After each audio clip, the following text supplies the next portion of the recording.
Hey guys, Aaron Cybertron saying here, and today I'm bringing you another battle in my special VGC 14 rated battle ladder series, where I go onto the VGC 14 ladder and provide live commentary as I do battles.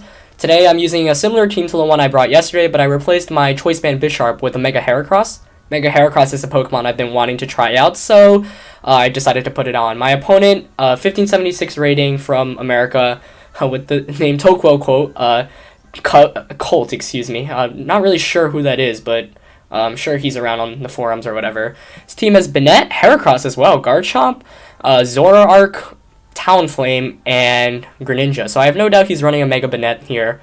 And that's a scary team. He's got a bunch of Pokemon I'm just not comfortable dealing with. But okay, so I'm definitely going to want Rotom, and Banette obviously have to be careful because he does have a Choice Scarf Will-O-Wisp. I mean, not Choice Scarf, excuse me, Prankster Will-O-Wisp.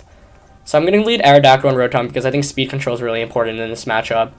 And I think Mega Tyranitar can be really helpful here.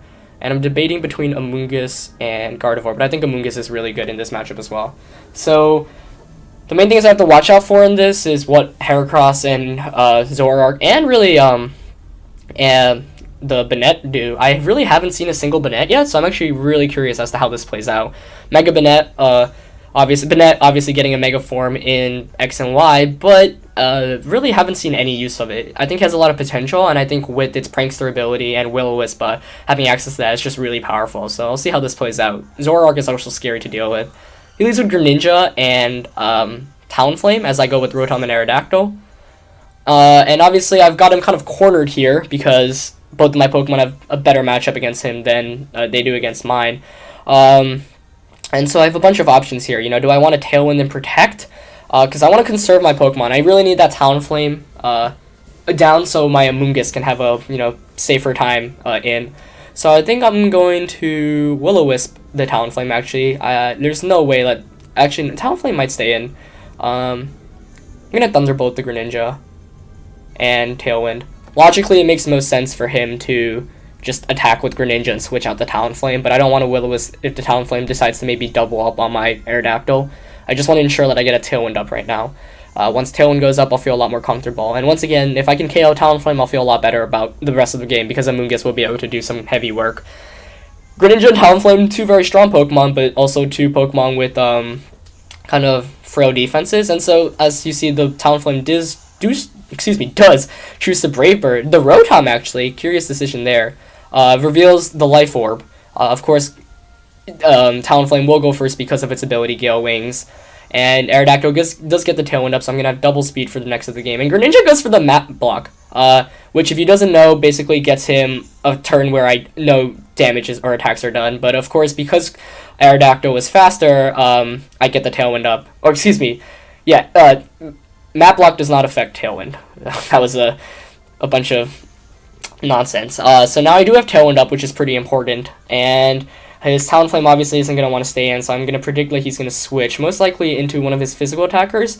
And there's, I don't think he really wants to do anything with that Greninja either. The prediction, the nice play here would be to Will-O-Wisp the Talonflame and just Rock Slide. And I think I'm going to go for that. Rock Slide ensures that I KO the Talonflame, and Talonflame goes for his own Tailwind, meaning our speeds will be matched for the next couple of turns. Of course, however, I do go for the Rock Slide, and Rock Slide will be able to knock out that Talonflame right away and do a decent amount to Greninja. Of course, Greninja is now resistant to it because the fighting type it got from Map Block, and Rotom hits its Will-O-Wisp. The reason behind Rock Sliding and Will-O-Wisping there is I assume that he would either switch out Talonflame into a physical attacker or just let it faint, like the case here, and so that worked out pretty well. I also get pretty lucky with the flinch, but one of the reasons why I like using Aerodactyl a lot, the flinch factor. So I'm up 4-3 now. I have 2 turns of Tailwind up. He still, of course, has 3 turns, and we both have Tailwind up. However, is Greninja really not able to do very much because it's still slower than my Aerodactyl. However, he is a fighting type because he used Map Block earlier on. And so now I need to decide, do I protect Aerodactyl here, and do I attack into the Greninja? But now that I got rid of Talonflame, I feel a lot better because I feel like Tyranitar and Amoonguss can really clean this game up for me. So I need to play a bit safe, but I'm not too worried. For this turn, I think I'm just going to Thunderbolt the Greninja and Protect. Aerodactyl goes for the Protect. And even if Greninja goes for something like a Dark Pulse, it'll bring me down to my Citrus Berry. But not showing that it doesn't have the Mega Form, at least not yet. Greninja going for a Scald into the Aerodactyl. But not going for a Grass Knot. But of course, Rotom Wash is one of the lightest Pokemon in the game. And I think that does either base 20 or base 40 damage. So even with super effective, it does absolutely nothing. In fact, that turn actually helped me a bit more because I healed, and because he Scalded, the Protean, turned his Greninja into a Water type, so Thunderbolt will be enough to KO. And so now I'm up 4-2, I still have 1 turn of Tailwind left, he has 2 turns up, but I just have a huge advantage right now. But my opponent revealing another Banette, and this one has Frisk, so obviously one is the Zoroark and the other one isn't. And I think this game I have pretty comfortably at this point. I'm going to burn his Banette, and actually no, I want to take care of the Zoroark, so I'm going to double up on that this turn with a Thunderbolt and a Rock Slide. Zoroark, really interesting Pokemon because it gets the ability to disguise itself, and the Mega Banette does come out. So Mega Banette, I think Mega Banette's good, but I don't understand why you choose to leave it until the end, because I feel like it's a Pokemon you really need to start doing work with in the beginning of the game. But it protects itself, sweet, so since I double up until the Zoroark, I most likely will be picking up a KO here if both attacks land. Let's see how much this Rock Slide does. Just under half, and the Zoroark reveals itself.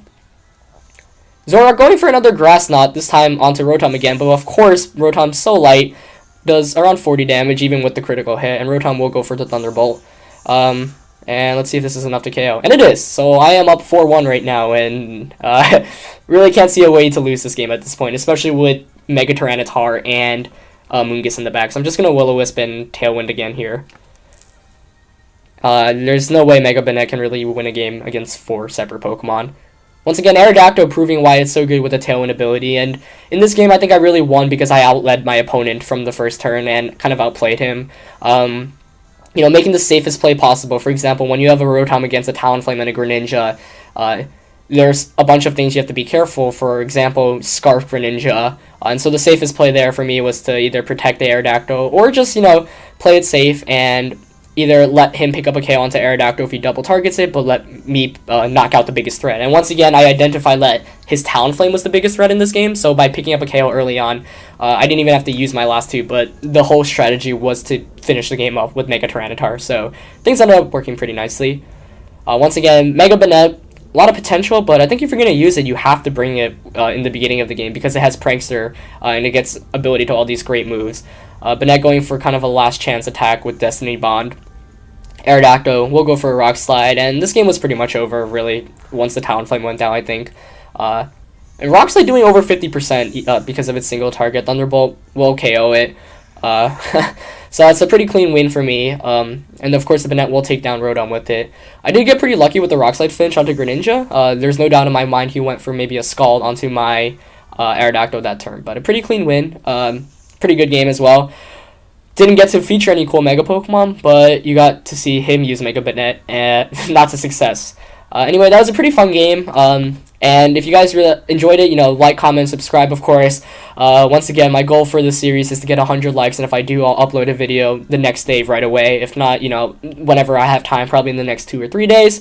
Let me know what you guys thought, if there's anything you want to see improved in this series, and that's pretty much it. Alright guys, thanks for watching, and I'll see you next time. Peace.